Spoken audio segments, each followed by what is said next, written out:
Hey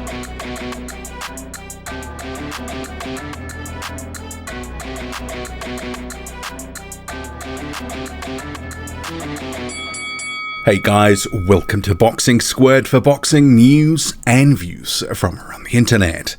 Anthony Joshua, the unified champion, is letting it be known that he's in the market in the United Kingdom for a new TV deal and open to offers from all comers. So Joshua's current network deal is with Sky Sports, and that comes to an end after the Oleksandr Usyk fight. So after that point, he's a network free agent. Talking to IFL TV, so he stated, "Sky has done a phenomenal job with me. I'm at the end of my contract with Sky. Let's see what offers are out there. Let's see what the future of Sky is. It's a great time. There's so many different players in the market now." Anthony Joshua in a statement on his broadcasting arrangement or his deal expiring and being open to other offers, because that was a signal publicly that he's open to hearing what people have to say. Maybe it's a case that while he's on contract with Sky, he can't really do too much, but certainly at the conclusion of it, he will be receiving offers. I think there had been some people that just assumed that because his promoter is Eddie Hearn and because Eddie Hearn has taken Matchroom to DAZN, that Anthony Joshua would just automatically join Hearn at DAZN. But his arrangements right now are structured differently to that he just has to fight on wherever his promoter is. So he has options and he can leverage his, stardom at the moment to basically drive up his price with these different broadcasters that will want his services. And let's face it, both these different broadcasters and potentially some other players will want him to be on their network, selling their product and being the centerpiece of their boxing stable in terms of the broadcast side of it. Because remember, DAZN has got Matchroom full-time now in the UK, and Anthony Joshua would be the centerpiece for them. Sky, which has been trying to build a new stable in the Sands-Hearns era, has obviously announced a number of fighters. You've got the likes of Chris Eubank, Josh Taylor, there's some others as well, Hughie Fury. But you don't necessarily have one standout star, one guy that can be the centerpiece and that you can throw money at, and you're going to get subscribers for either DAZN, for example, or for Sky, it's buying those pay-per-views and bringing people to the broadcast. Because Sky wants to have more subscribers. They want people doing the pay-per-view. They want to continue the boxing outlet if it's there to make money. And a lot of their success, as well as DAZN's, could hinge on Anthony Joshua. For DAZN, Anthony Joshua is a subscriber driver. Without him, you look at the Matchroom roster, which is on DAZN, and it's okay, but is there any one guy that's really driving a huge number of subscribers to DAZN? New subscribers, and especially that with DAZN putting their prices up to, £8 a month or something like that, they would need someone who's able to bring people in the door. Anthony Joshua has the potential to do that for them, but without him, it becomes a much harder task.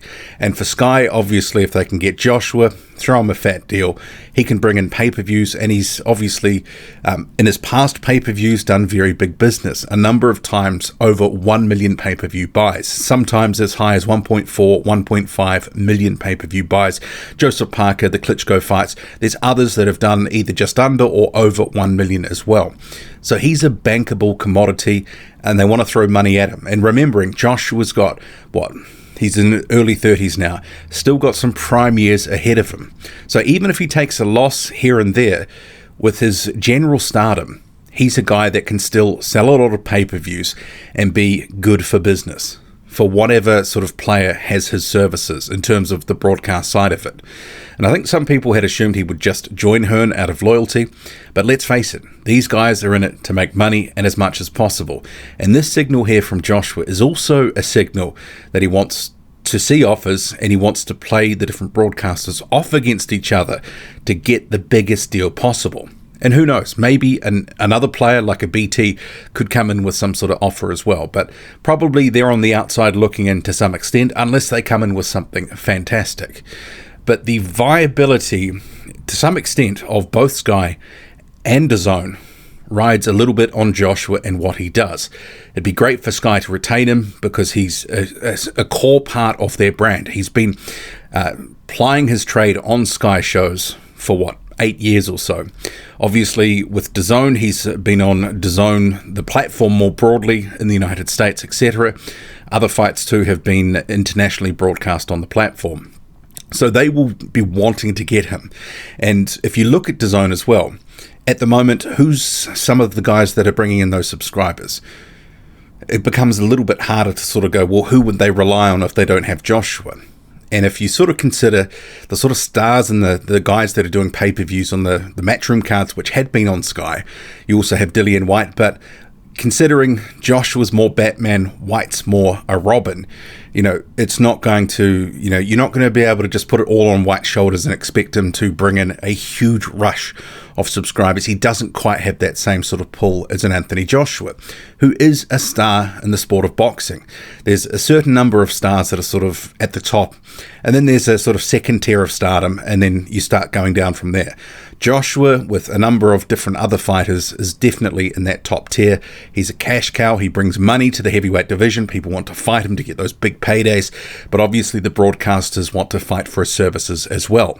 And I did have someone actually recently come to the channel and say Anthony Joshua's not necessarily about making money. He wants just fights for legacy, and he's there for the loyalty. He'll be with Hearn, etc. I think that's a very naive position. Anthony Joshua's well-stated intention is to make as much money from the sport as possible, become a sporting billionaire, all that sort of stuff. He's, with these sorts of statements in public, is making it clear he is going to drive the price as high as possible for whoever gets his services. And let's face it, at some point, he may even walk away from Hearn. I mean, does he really need him at this point? Because, the broadcaster, whoever he's with, and he's got his management company, other smart people, lawyers, etc., they can kind of do a lot of the job that Hearn's been doing because Joshua's so big now. But I think he will probably for some time stick with Hearn, although arguably does he need him anymore? But he is a big name, a big star, especially in the United Kingdom, and there is going to be a bun fight over who gets his services, and that will drive the price up. So all the better for Joshua, and he will try to make as much money as possible. Please, let's not kid ourselves about that. But he's in a very good position. So DAZN and Sky, I'm sure, are going to throw all sorts of money at this, and it wouldn't surprise me if he stays with Sky, but it'll have to be a big fat offer. The same for DAZN as well. What do you make of it all? Drop a comment, loud and often. Hit like, hit subscribe. Follow me on Twitter, boxing_squared. I'm out.